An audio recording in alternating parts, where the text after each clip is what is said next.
Cerita ini sebenarnya sudah pernah berusaha gue sampaikan atau gue upload di YouTube-nya sama Awe sendiri. Iya. Cuman 4 kali take semua gagal. Nah begitu gue muter badan, gue busuk bang. Gue langsung bang. Ya aduh dia gitu kan. Bang, gue panggil dia nggak nyautin, cuman gue denger intihannya. Aduh gitu aja kan. Ini bilik digedor. Besok kalau misalkan ketemu begitu lagi, dikasih makan. Kalau kamu lapar makan aja, kalau kamu haus dikasih minum aja, tapi dikeluarin sebagian biar kita selalu ingat rumah. Kalau memang itu bener Galih beneran nggak mungkin, karena Galih gue temuin ada dan diangkat ke bawah.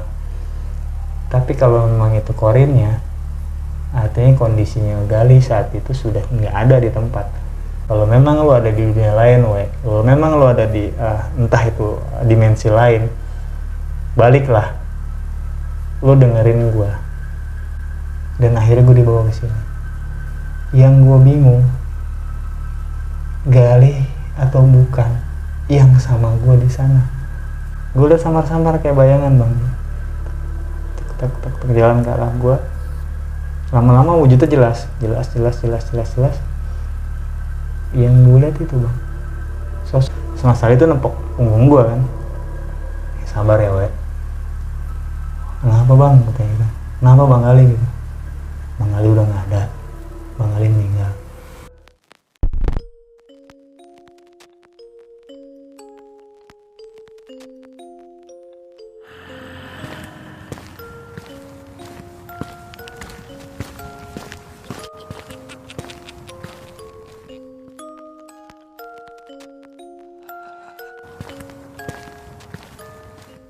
Si kakek ini keluar dari pintu, buka pintu, dia keluar, mau nutup pintu itu dia kan posisinya masih ngadepin pintu, berarti ngebelakangin kita. Yeah. Jadi kita bertiga tuh masih ada di belakangnya si kakek madep pintu, nutup pintu, seret. Begitu kakek nutup pintu, dia berbalik bang, tapi bukan badan, kepalanya muter gini,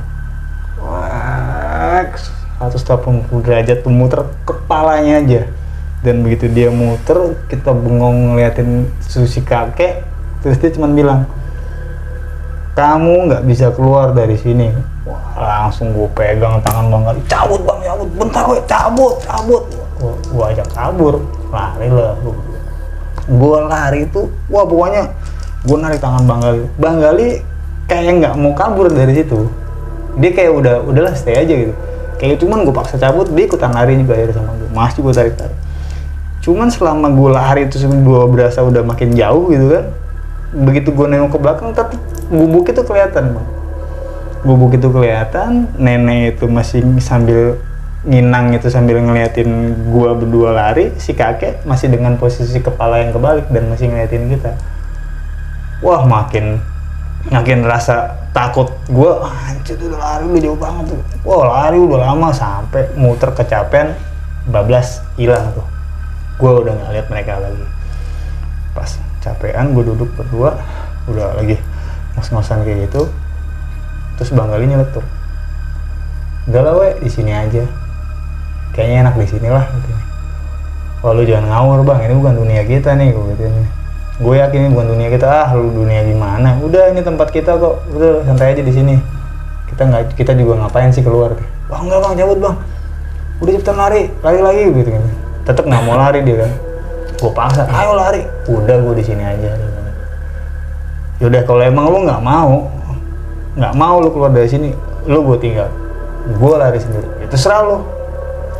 Gue cabut. Pokoknya gue nggak tahu pikiran bodoh gue atau apa. Gue nggak mikirin yang orang temen gue atau bukan. Karena ketakutannya ya gue kabur aja, gue lari. Tapi semakin gue lari, semakin kedengaran di kuping kiri gue nih. Mas Tias, lu nggak akan bisa keluar dari sini.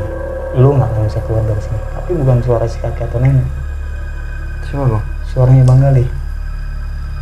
Jadi seolah-olah sekarang Bang Galih yang nahan gue nggak boleh keluar dari situ gitu kan. Wah, cuman gue tetap lari, terus lari kenceng-kencengnya sampai udah lama lah gue lari tuh bang. Udah agak, gue nggak pakai jam kan, gue lari aja terus. Dan akhirnya pada saat gue mulai kecapean, gue ngeliat dia lagi di depan gue. Gue ngeliat Bang Gali lagi, masih di posisi yang sama, duduk. Bang, cabut bang, ini bukan dunia kita bang, cabut. Lo harus cabut sama gue. Udah lo nggak bisa pergi dari sini.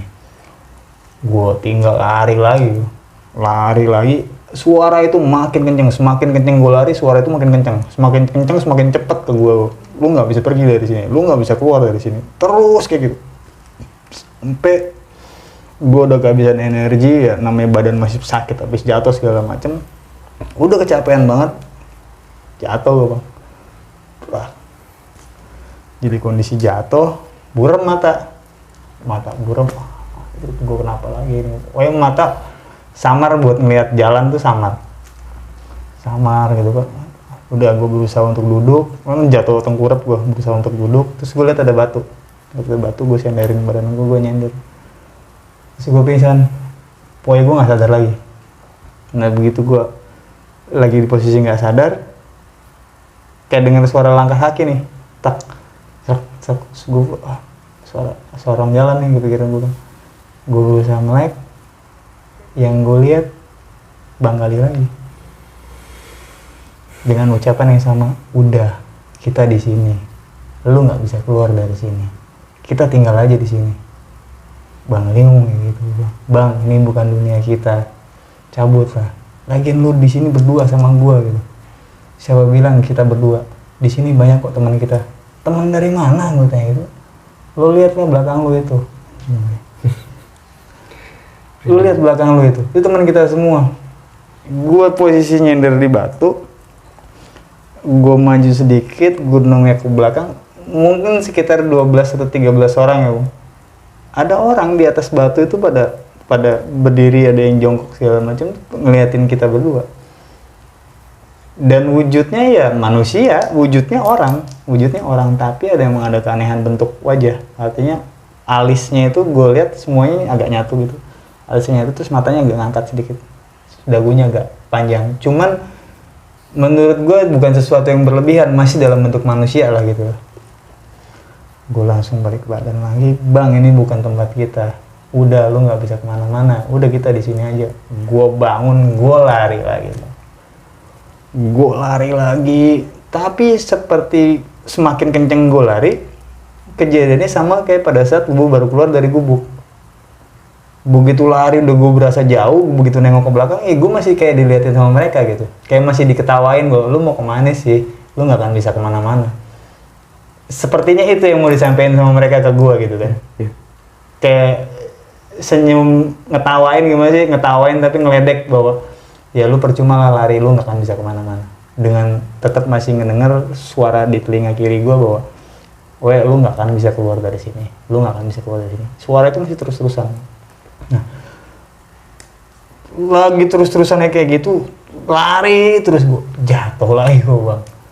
Pokoknya kondisi gue carut-marut, secara fisik gue carut-marut, gue bisa lari karena ketakutan aja, rasa takut dan rasa pengen keluarnya gue dari situ. Jatuh lagi, begitu jatuh, sepaneng lagi tuh, kayak kunang-kunang, apa lagi. Nah, pas begitu gue lagi ngerasa kunang-kunang kayak gitu, ada suara lain bang. Bener-bener ada suara lain gitu. Jadi ada suara lain di telinga kanan gue nih bahwa, ikutin suara gue. Ikutin suara gue. Gue berusaha melekin mata gue lari tapi nggak sekenceng yang pertama karena posisi badan gue emang udah hampir nggak kuat lari sebetulnya. Cuman karena gue takut, gue usahain terus lari. Tapi gue ngikutin yang kanan ini, gue pikir ini opsi kedua, opsi lain lah setelah yang satu ini selalu nahan gue untuk bisa tinggal di situ. Ini nawarin gue untuk bisa cabut dari situ, suruh ngikutin suara itu. Ya gue coba yang itu. Tapi nggak ketemu bang. Nggak ketemu, lari udah sekitar setengah jam mungkin gue lari, nggak ketemu, jatuh lagi. Dan jatuh posisi gue ada kejeduk, kepalanya kejeduk akar untuk pingsan lagi. Pada saat gue pingsan lagi, gue nggak tahu gue pingsan berapa lama. dicolek lagi bang gue. Bangun bangun. Gue langsung melek mata. Apa yang gue ucapin pertama kali? Alhamdulillah. Jadi hamdalah pertama kali gue ucapin karena sosok Mas Ali yang gue lihat. Mas Ali itu salah satu rombongan yang dari 6 orang tadi. Jadi gue langsung, alhamdulillah Mas, gue di mana Mas? Udah lu tenang dulu, sabar, istighfar. Gue masih belum bisa istighfar, gue masih diem aja. Istighfar we, dituntun, astagfirullahaladzim. Wah dituntun, astagfirullah. Udah dituntun gue sampai bisa istighfar, baca bismillah. Bismillahirrahmanirrahim. Gue masih belum ucap bismillah we, ikutin gue gitu. Pokoknya dari mulai dituntun istighfar, dituntun takbir, dituntun bismillah, sampai dituntun baca al-fatihah, sampai dituntun baca trikul tanpa gue mandek, artinya tanpa gue gagap. Sampai gue bisa baca itu semua, baru gue didudukin, agak tenang loh. Gitu. Udah bang, langsung gue lihat dong, bang Ali mana? Udah lu minum dulu, minum. Gue dikasih minum, Bang Ali mana bang? Udah lu tenang dulu. Udah minum selesai, nih ada biskuit, makan. Bang Ali mana bang? Tetap yang gue tanyain Bang Ali mana bang? Tadi sama gue di sini. Udah lu makan dulu. Pas gue ambil biskuitnya tuh bang, plastik kan, masih dalam bentukan plastik, gue ambil. Lu tahu biskuit kalau ke penyek dikit kan agak-agak kayak serbukan gitu kan. Akhirnya tuh nggak jadi gue ambil, gue bengong ngeliatin tuh biskuit, terus gue liatin mukanya Mas Ali. Mas Ali, Mas, kenapa lu ngeliatin gue kayak gitu? Ditanya gitu. Bukan Mas, tadi gue di sana gue makan ini juga, makan remukan biskuit ini, remah-remahan kayak ini. Udah itu biskuit bener lu makan. Udah, gue baca bismillah, gue makan. Dapet tiga keping biskuit. Ya biskuit kelapa kalau gitu sih, biskuit kelapa. Ya gue makan. Setelah gue makan, gue tanya lagi kan, Bang Ali mana? Udah, jangan nanyain Bang Ali udah aman, tinggal lo ini. Alhamdulillah, ya gue bilang alhamdulillah nih. Ya sudah. Cuman badan gue rentek bang, sakit semua itu. Bang badan gue sakit semua, iyalah sakit lah. Lu jatuh dari atas ke sini gitu. Gue ngeliat posisi gue duduk itu persis di tempat gue ngeliat Bang Ali jatuh. Jadi artinya kalau gue nengok ke atas, itu tempat keril gue di atas. Ada keril gue di atas. Terus gimana bang? Gue kira-kira bisa naik nggak? Bisa, pelan-pelan. Gue udah siapin tali kok. Katanya. Jadi dia tuh nurunin pakai tali apa sih bang? Bukan webbing, tali pramuka tuh yang putih. Nah dia bawa tali kayak gituan. Jadi dia udah bangun terus dipapah pelan-pelan, terus selangkah sampai atas. Nah di atas tuh ada geril gue. Wah ini geril gue. Yang gue tanyain Bang Ali mana bang? Bang Ali udah dibawa ke bawah. Deh, Gali udah aman, tinggal lo. Oh ya sudah, gitu. Sudah bang. Pelan-pelan lah, akhirnya kayak gue dibawain sama dia, gue dipapah pelan-pelan. Udah gue nggak bisa jalan kenceng mau, gue pelan jalan. Nah ternyata gue tuh jalan dari tempat keril gue nih bang, dari tempat keril turun sampai ke Simpang Bajuri nggak nyampe setengah jam bang. Dekat ternyata, nggak nyampe setengah jam gue. Padahal dalam kondisi gue yang pincang-pincang ya, dalam kondisi gue yang sakit. Wah kayak itu gue sekitar jam 3:30 sore. Sampai Simpang Bajuri. 3:30 sore sampai Simpang Bajuri. Sudah sampai situ. Lu duduk dulu di sini, gua ambil air. Karena air lo ini yang dikeril udah diambil sama anak-anak. Jadi gua turun ke bawah, bawa Gali. Iya bang, udah. Jadi di Simpang Bajuri itu ada pohon rubuh. Gue nyender di pohon rubuh. Jadi posisinya nih gue nyender di sini. Ini pohon rubuh, gue nyender. Kalau ke arah kiri gue ke sana itu ke arah pintu rimba, arah base camp. Kalau ke depan gue itu arah sungai tempat gue ngambil air. Kalau ke kanan gue nih dari puncak, gitu kan, dari puncak. Nah, gue kan otomatis madepnya ke arah sungai. Iya. Nah, sungai itu sekitar 50 sampai 70 atau 100 meter lah ke depan gue itu. Si Mas Ali ini udah jalan ke sana. Nah, begitu Mas Ali nggak kelihatan, gue liat samar-samar kayak bayangan bang. Tek jalan ke arah gue. Lama-lama wujudnya jelas. Yang gue lihat itu bang, sosok pendaki yang hari itu pertama kali gue lihat pas ngambil air. Iya. Itu gue lihat lagi. Begitu gue lihat dia, gue tuh mau negor bang gitu, tapi mulut gue mau bilang bang nggak bisa keluar. Mulut dalam hati, mulut gue kenapa gue nggak bisa ngucap. Jadi ini orang lewatin ke arah gue, cuman gue nih posisi gue di sini, dia masih sampai sini, sampai pertigaan persis, dia senyum. Senyumnya emang nggak nakutin, tapi senyum terus dia belok kiri, begitu mau naik ke arah puncak, dia noleh lagi ke arah gue, terus dia senyum lagi, terus dia buang muka, terus langsung jalan. Gue masih bengong ngeliatin ke arah abang itu kan. Yeah. Ke arah abang itu gue masih ngeliatin gitu, lagi bengong kayak gitu. Kali, woi ngapain lo bengong? Kali, wah bang, tadi ada pendaki rombongan sendiri bang. Dari mana? Tadi nggak papasan sama bang di sungai. Nggak ada papasan sama siapa gue. Udah lo jangan ngelantur lo. Udah minum lagi gue, habis minum lagi istirahat agak lamaan gue di situ.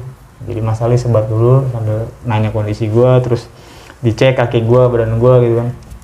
Wah lu banyak lecetnya gitu. Iya bang, ya, udah ngobrol gitu, udah istirahat. Yuk jalan, takut kemalaman banget tadi ke bawah. Bapak lah sekitar jam 4-an lah begitu aku turun dari situ. Pelan-pelan jalan. Kalau turun tuh biasanya cuma sekitar 2 jam bang, turun normal gitu, 2 jam atau 2 jam setengah. Ini sekitar 3 jam setengah gue baru sampai base camp bawah. Jadi sekitar jam 8 lewat sampai base camp di bawah. Pokoknya singkat cerita lah, gue potong ceritanya begitu. Karena gak kejadian apa-apa lah, gue turun pelan-pelan di papa sama Mas Ali gitu kan.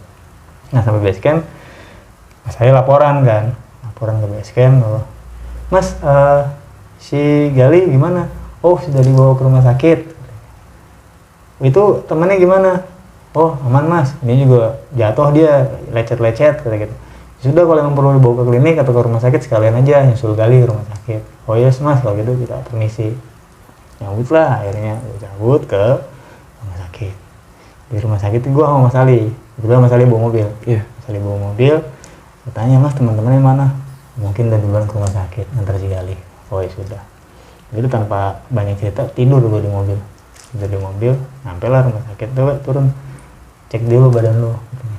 Ya gue dianterin ke IGD, dicek badan gue, apa dibersihin, yang luka-luka perlu diperban segala macam. Kasih kain kasar segala macam. Dan saya gue nanya, Bang Ali mana? Gue udah keluar dari IGD, Bang Ali mana? Udah duduk dulu, disuruh duduk di ruang tunggu itu gue duduk. Terus Mas Ali tuh nempok punggung gue kan, sabar ya we. Kenapa bang? Katanya gitu. Kenapa Bang Ali gitu? Bang Ali udah nggak ada. Bang Ali meninggal. Bang kenapa Bang Ali? Iya Bang Ali meninggal. Tadi gue udah ngomong sama dokternya. Nah terus keluarganya gimana? Udah dihubungin katanya. Dari keluarganya lagi menuju ke arah Sukabumi dari Grogol. Sudah kalau kayak gitu, gue boleh ketemu Bang Ali bang. Ya udah. Akhirnya kita tempatnya Bang Ali tuh lihat. Ya sudah ditutup sama kain putih gitu kan, nunggu si pihak keluarga datang. Terus gue tanya Bang Ali ini, Mas Ali, Bang Ali ini kenapa? Maksudnya meninggalnya kenapa? Ya kata dokter tadi bilang sih ada beberapa bagian tubuhnya yang patah. Nggak tahu sampai leher atau apa, yang jelas Mas Ali cuma bilang ada beberapa bagian tubuhnya patah. Dan dia dinyatakan meninggal.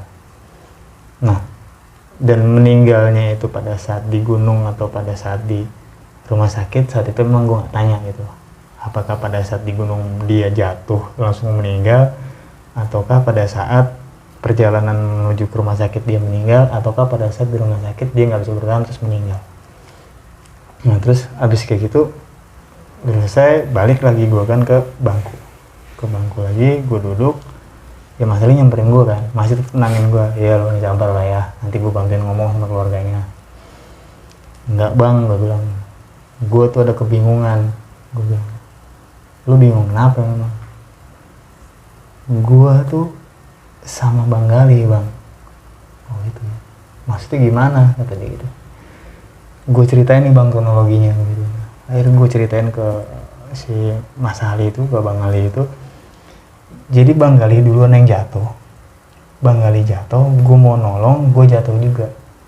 Nah ternyata gue pingsan, begitu gue sadar sudah ada Bang Gali yang berdiri depan gue dan kondisi sehat, nggak sakit kayak gue gitu. Akhirnya gue putusin jalan terus gitu, ngikutin jalur, gue ngikutin Bang Gali. Ketemulah sama satu pondokan, satu rumah, terus gue ketemu sosok kakek-kakek sama nenek, tapi memang nggak terlalu tua gitu kan, nggak terlalu tua. Kalau misalkan usia sekitar 50-60 tahunan lah, belum nyampe ke 70-an, belum jompo lagi, masih sehat gitu. Dan nenek sama kakek itu ngasih kita makan. Bang Gali asik makan banyak, minum banyak. Gue makan juga, gue minum juga, cuma sedikit, dan itu gue keluarin lagi dari mulut gue gituin. Terus akhirnya dia ada berucap bahwa dia nggak suka sama Gali karena ada sesuatu yang dibawa sama Gali di kalungnya. Dan sampai di titik si bapak itu muter kepalanya 180 derajat sampai badannya ikut, jadi cuman kepalanya bang yang muter. Jadi Mas Ali itu gue cerita sama Mas Ali dengerin terus gue berusaha lari. Akhirnya di satu titik Bang Gali itu minta, udah lu nggak usah keluar dari sini, kita di sini aja nih. Jadi Bang Gali ngajak gue untuk stay di sana.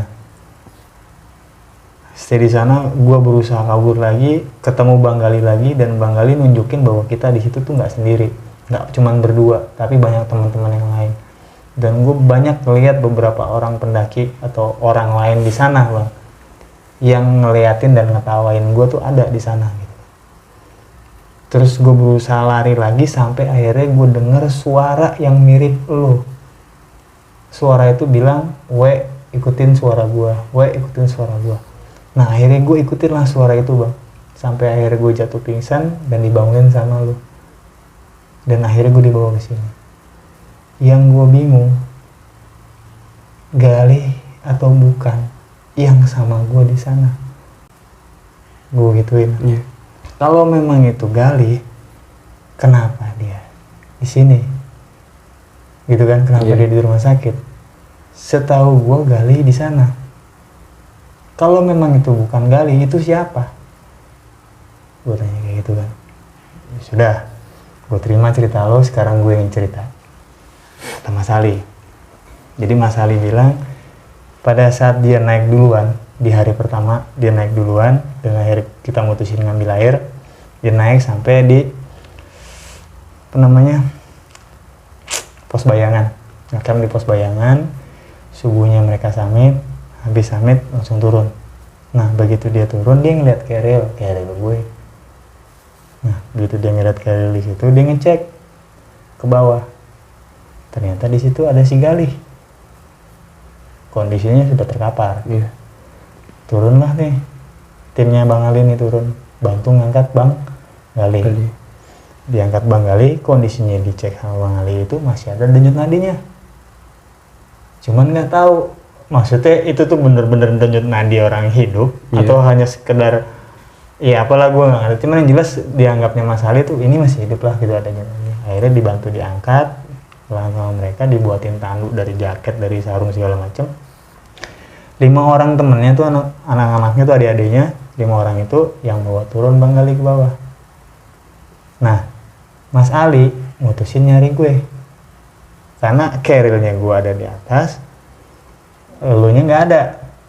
Pikirannya Mas Ali kan lu nggak mungkin ninggalin Gali, jadi gue pikir lu pasti masih ada daerah situ.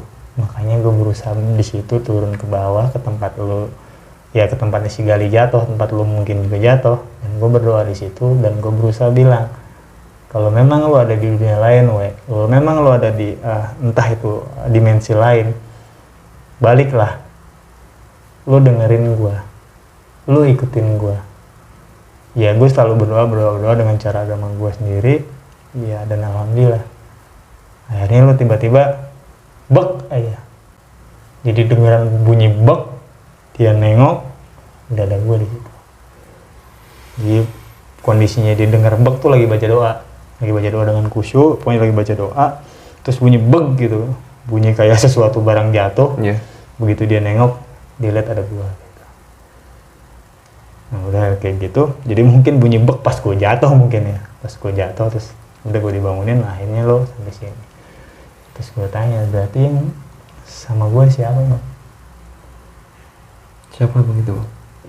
Iya, Mas Ali nggak bisa jawab. Artinya dia cuman bilang ya, maksudnya Mas Ali cuman bilang, ya kalau memang itu bener Galih beneran nggak mungkin, karena Galih gue temuin ada dan diangkat ke bawah. Tapi kalau memang itu korinnya, artinya kondisinya Galih saat itu sudah nggak ada di tempat. Bener nggak? Iya. Menurut Mas Ali gitu. Artinya si korin ini mungkin keluar ya. Biasanya kan terkenal kalau korin itu jin atau apa yang menyerupai orang yang sudah meninggal. Artinya kalau misalkan itu menyerupai Galih, berarti Bang Galih sudah nggak ada. Artinya kalau kejadiannya saat itu, gua sama Bang Galih yang di dalam, yang menurut gue itu Bang Galih, berarti itu korinnya Bang Galih. Apakah begitu Mas Ali? Gua tanya gitu. Ya Mas Ali nggak jawab apa-apa. Ya mungkin dia juga jawab takut salah segala macam, ya sama-sama diam. Dan sampai detik ini gue nggak pernah tahu Bang Galih meninggal di tempat atau meninggal dalam perjalanan ke rumah sakit atau meninggal di rumah sakit. Jadi perjalanan waktu bulan Agustus tahun 2002 itu gue ke Gunung Salak cuma nyampe di atas Pos Bayuri. Itu aja. Yang paling gak enak ya gue kehilangan temen gue aja. Ya maksudnya gue kehilangan senior gue kehilangan temen nongkrong gue saat itu di sana. Dan ya pihak keluarga memaklumi artinya pihak keluarga udah tahu banget yang namanya Galih kalau udah naik gunung lupa pulang. Artinya ini anak udah biasa hampir setiap minggu atau mungkin sering banget ke gunung, akhirnya sudahlah memang anaknya juga maunya mungkin begini. Menurut keluarganya seperti itu. Sampai sekarang bang, itu hal yang paling gue sesalin ya pada saat gue naik turun lawan gunung. Oke bang, jadi itu adalah ya bukannya mau mendoakan ya bang ya, untuk yang pertama dan terakhir mungkin kayak bang. Iya, ya sebenarnya sih ada bukan pertama dan terakhir. Setelah itu ada kejadian tapi nggak bisa gue ceritain karena istrinya nggak ngizinin gue cerita.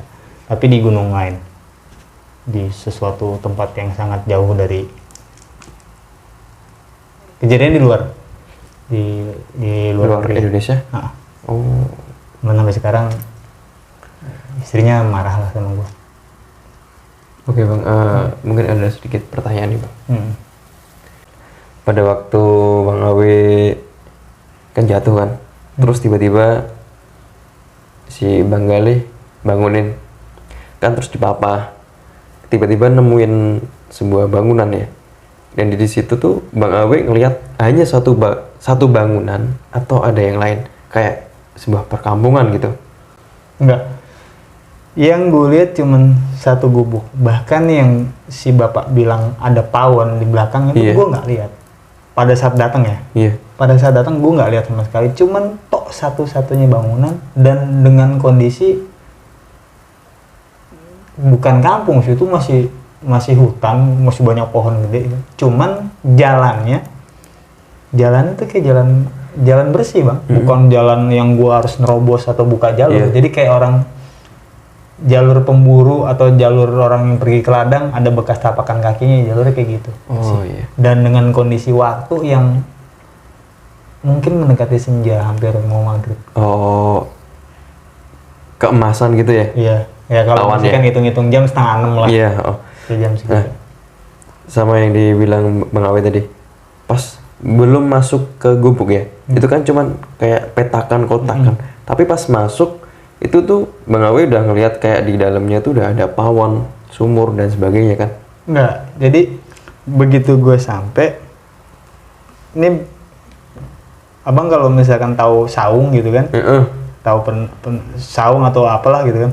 Jadi kayak begitu kita masuk teras, teras tanah biasa, teras tanah, terus baru pintu kan, baru pintu. Nah, gue tuh hanya lihat pintu aja, pintu aja, ke dalamnya kayak apa gue nggak lihat, gue nggak lihat sama sekali. Dan pada saat gue tanya ada kamar mandi nggak pak, mau numpang bersih bersih, terus dia bilang di belakang ada pawon. Jadi dia berdiri ngadepin gue, terus dia bilang di belakang ada pawon, di belakang ada pawon tapi nunjuknya ke arah samping. Oh, jadi lewat samping. Nah jadi gue bangun, gue keluar lagi, gue lewat samping tuh bangunan. Begitu gue keluar pas ke arah samping, tapi gue lihat ada bangunan lagi. Jadi gue lihat ada bangunan pawon itu ya pada saat gue ke samping, bukan pada saat gue datang. Pada saat gue datang gue cuma lihat satu. Gitu. Dan itu bang, sosok nenek-nenek atau setengah baya ya bang ya. Bisa di ini nggak bang, gambarin detailnya nggak? Maksudnya dari postur ibunya, tingginya, terus mukanya gimana gitu. Masih ingat nggak?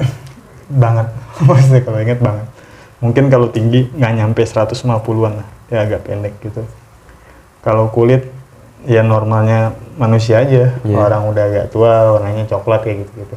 Secara face sama persis bang, kayak manusia tuh sama persis, cuman yang membedakan yang tadi alisnya tapi nggak nyatu. Alisnya nggak nyatu, tapi gue lihat ininya tetap agak sedikit naik ke atas, dagunya agak lancip. Tapi tidak menakutkan, maksudnya tidak berlebihan horor atau menakutkan, enggak, normal aja kayak gitu, tapi nginang gitu aja. Nginangnya tuh bukan merah, bukan coklat, tapi hitam gitu. Kayak gini aja. Dan itu nggak berhenti. Dia berhenti hanya saat berucap, dia ngucap terus gini lagi, berhenti ngucap, tangannya terus begini. Dan itu nenek sama kakeknya, maksudnya dari wajahnya sama, maksudnya matanya kayak gini juga. Matanya jadi kalau kita bicara etnis ya, sipit kayak etnis Tionghoa gitu. Kalau etnis Tionghoa kan emang rata gitu kan. Nah dia enggak normal gini, cuman ini kayak agak ketarik ke atas. Serem juga. Nah kalau si bapaknya itu dia pakai baju, bukan kemeja sih, kayak baju ke ladang warna hitam itu, tapi dia nggak pakai daleman bang. Badannya kelihatan jadi kayak tulangnya tuh kayak keceplak gitu di sini, kayak namanya orang kurus kan, kayak gitu kelihatan. Dia nggak pakai baju tapi nggak dikancingin, pakai celana hitam juga selutut gini, dan nggak pakai alas kaki. Nah kalau usia ya sekitar 60 tahunan lagi gitu.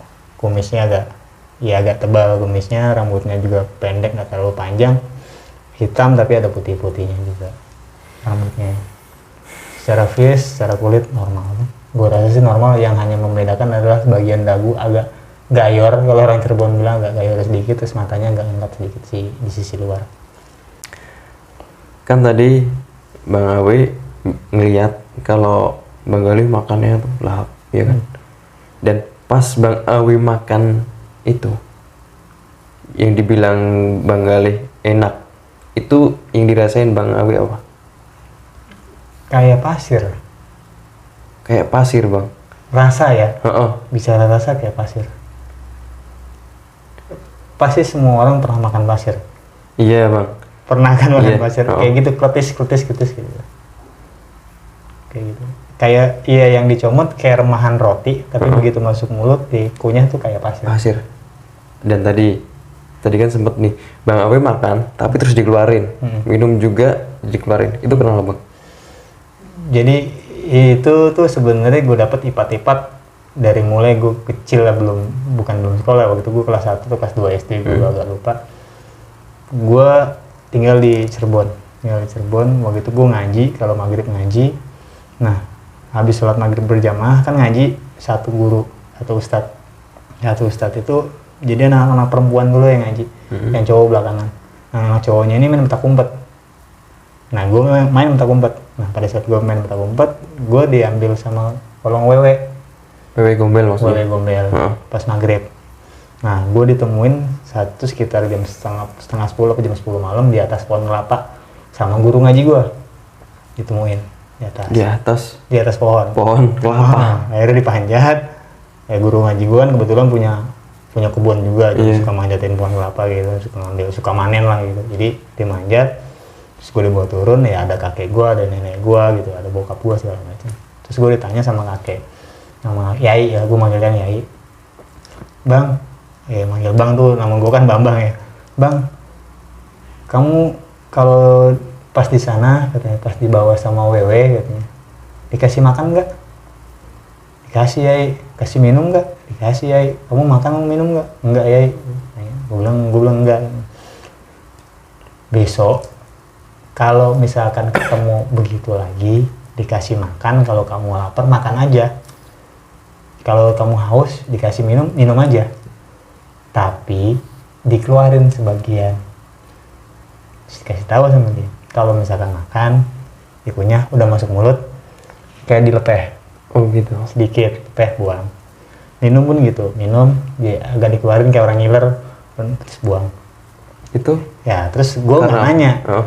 Gue nggak nanya, paman gue yang di belakang kayak gue nanya, kenapa mak? Gitu, kenapa begitu? Biar kita selalu ingat rumah. Gitu, biar kita bisa selalu ingat pulang dan kita selalu bisa pulang. Jawabannya seperti itu. Yeah. Dan itulah yang gue lakukan karena gue masih sadar, selalu ingat ipat-ipat kakek gitu. Karena gue kan akrab, deket banget sama kakek. Kemana-mana gue selalu dorongin. Di masa usia senjanya beliau, gue selalu dorong dia gitu pakai kursi roda. Ya gue selalu dengerin cerita dia. Dan gue dekat banget sama kakek gue gitu. Sudah, sebenarnya hal itu nggak gue lakukan cuman di Gunung Salak. Pada saat gue di Gunung Slamet pun ya gue makan dan gue minum, tapi itu juga yang gue lakukan. Pas di cerita Rawuh itu juga iya gue lakuin juga. Yang bedanya pas di Rawuh itu rasanya ya benar kayak rasa makanan, bukan kayak pasir. Ini juga satu pelajaran sih Bang buat saya pribadi ya. Soalnya juga baru tahu kalau semisal kita masuk ke dimensinya mereka, terus kita disuguhin kayak dijamu lah. Itu kan ada yang bilang jangan sampai makan gitu atau minum. Nanti kan takutnya kita nggak bisa balik lah, nggak bisa keluar dari dimensinya mereka. Tapi setelah ini dengar dari Bang Awe, ternyata ya boleh dimakan, cuman dengan syarat dikeluarin lagi gitu ya. Nah, setuju nggak setuju Bang? Kenapa gue bilang setuju nggak setuju? Balik ke kita sebetulnya sih Mas. Kepercayaan gitu. Yes. Sama halnya kita kalau mau berangkat ke dokter, kalau kita nggak yakin sembuh ya mau makan berapa puluh macam obat pun nggak akan sembuh. Iya, karena basicnya kita nggak yakin. Ya kan? Iya. Kalau misalkan kita yakin, walaupun itu dokter murah, dikasih obat generik segala macam gitu kan, sembuh ya sembuh aja karena kita yakin. Sama halnya kalau gue yakin dengan apa yang diucapin sama kakek gue bahwa itu benar-benar bisa bantu gue. Gitu. Gue lakukan karena keyakinan gue. Oke. Yakin. Ya kalau misalkan orang, mungkin teman-teman yang dengar terus, wah mungkin caranya gitu. Next kalau dia begitu, ikutin lah apa yang dilakukan sama si Awe gitu kan. Ternyata nggak bisa, ternyata gue nggak bisa keluar. Ya lo yakin atau enggak? Gitu. Balik sih keyakinan kita percaya atau tidak dengan apa yang kita punya, gitu, apa yang kita tekunin kayak gitu sih. Balik lagi ke pertanyaannya Bang ya. Pas Bang Awe lari, masih dengar suara kamu nggak bisa balik, kamu nggak bisa pulang. Terus pas Bang Awe nyender di batu, si Bang Galih bilang kalau di sini tuh kita nggak berdua, tapi ada teman-teman kita. Di situ kan Bang Awe ngelihat beberapa itu ya, sosok ya. Beberapa sosok. Nah, penggambaran sosok-sosok tersebut nih Bang, itu dari segi pakaian, dari segi mungkin wajah sama kayak yang diceritakan nenek sama kakek itu ya. Nah, dari pakaian mereka nih Bang. Kalau pakaian layaknya nggak beda sih Bang sama kita gitu. Hanya kan kelihatannya kalau misalkan pakaian yang udah ketinggalan zaman. Jadi kayak gua sama dia tuh beda. Ada di masa yang berbeda, artinya mereka orang dulu. Jadi masih agak jadul gitu. Kalau bicara, mungkin pendaki lawas atau pendaki tua atau pendaki yang dulu ya mungkin itu. Tapi kenapa gue bilang pendaki? Yang namanya feel-nya gue, misalkan gue anak gunung, misalkan gue biasa naik gunung. Pada saat gue biasa naik gunung, gue pakaiannya begini. Dan gue biasa sering ngeliat anak-anak yang naik gunung pakaiannya begitu. Jadi gue feeling gue agak kuat dengan beberapa orang nih kayaknya anak gunung, ini kayaknya anak gunung. Dan ada juga yang pakai pakaian biasa. Oke. Jadi nggak semuanya bilang kenapa gue nggak meyakini bahwa itu semua anak gunung gitu. Enggak juga. Cuman menurut feeling gue berdasarkan apa yang gue paham saat itu, pakaiannya kayak anak-anak gunung, cuman bukan anak gunung zaman sekarang. Iya. Oh. Zaman waktu itu sebelum gue. Dan ada juga orang yang kayak biasa-biasa aja. Secara face Sama kayak yang kakek dan nenek tadi ya. Ya, rentan usia ya antara sekitar 20 sampai 30 tahun. Ya, yang terakhir nih bang, kondisi keluarganya Bang Gali sampai sekarang itu gimana bang? Gua tuh pergi dari Jakarta 2006. Artinya, iya di 2002 gua bukan nggak punya handphone gitu bang. Punya, cuman handphone Nokia 5110 itu gue inget banget. Dia masih, ya nggak bisa lah nge-save yang kayak sekarang yang nyimpen di Google Drive, belum ada kayak gitu. Jadi gue sudah nggak terkoneksi sama mereka dari tahun 2006. Ya, kalau di si 2006 ya mereka masih baik-baik saja, keluarganya masih baik-baik saja. Maksudnya pas setelah kejadian itu singkat beberapa tahun misalnya, itu dari Bang Awe sendiri itu ada rasa kayak itu nggak sih bang, kayak kok bisa sih? Kayak ini loh, maksudnya kayak depresi atau apa gitu bang?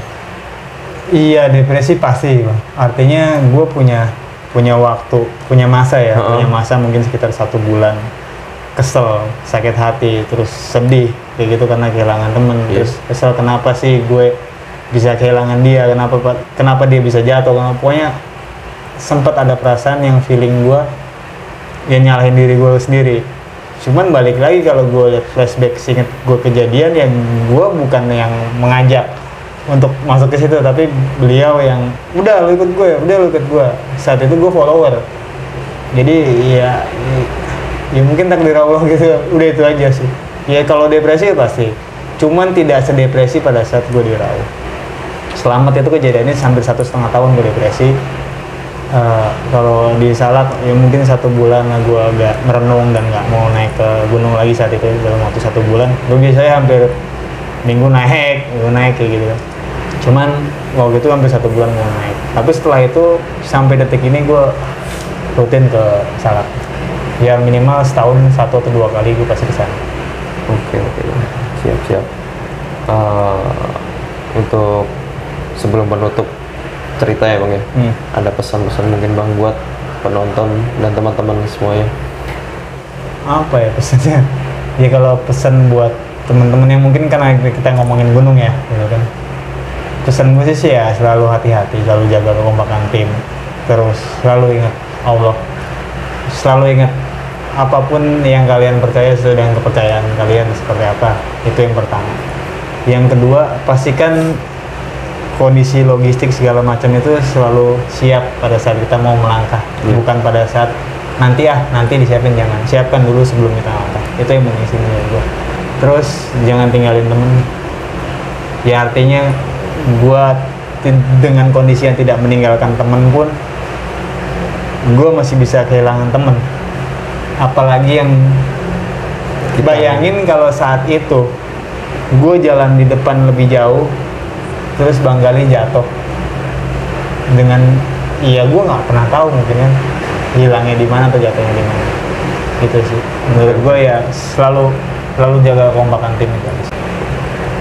Sama yang ini bang, tujuan utama kita naik gunung itu jangan sampai ada kayak keinginan untuk menaklukkan alam gitu ya bang ya.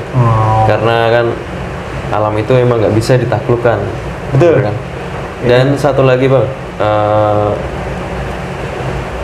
apapun di mana tempatnya, kalau kita misalnya ya bawa kayak jimat atau apalah, dan itu kita lagi ada di sebuah tempat kayak di gunung, ya mungkin kalau bisa jangan dibawa lah ya bang ya. Ya, baiknya jangan. Ya meminimalkan resiko-resiko yang ada. Karena gue setuju, karena belum tentu apa yang kita bawa bisa diterima di lokasi yang baru. Karena orientasinya apa sih namanya, teritorialnya berbeda. Karena makhluk-makhluk kayak gitu juga punya kekuasaan masing-masing. Dan gue agak lupa gue sampein bahwa kalungnya hilang. kalungnya Mas Galih hilang. hilang. Kalungnya nggak ada. Jadi begitu emang diangkat pun sudah nggak ada kalung. Ya mungkin aja ya bang ya. Yes, mungkin saja di sana, tapi gue nggak pernah Iya. nggak pernah mau berandanya, cuman gue hanya bilang bahwa kalungnya hilang. Dan yang tadi gue sepakat juga, bukan menaklukkan alam, sebenarnya naik gunung tuh bukan alam yang taklukin, tapi egonya kita sendiri. Iya. Barang Benar. siapa yang bisa kontrol ego kita, bisa menaklukkan ego diri kita sendiri, ya itulah menangnya. Setuju bang. Oke teman-teman, jadi itu adalah sebuah kisah yang menurut saya juga ada seremnya juga ada sedihnya ya, karena kehilangan sosok seorang sahabat, apalagi waktu kita mendaki di gunung. Saya ingatkan lagi bagi teman-teman yang baru mampir dan lihat video ini, dukung terus channel ini dengan cara subscribe, like, komen, dan share. Dan jangan lupa mampir juga di channelnya Bang Awe di Samawe Adventure. Sekian dari saya. Wassalamualaikum warahmatullahi wabarakatuh. Waalaikumsalam warahmatullahi wabarakatuh.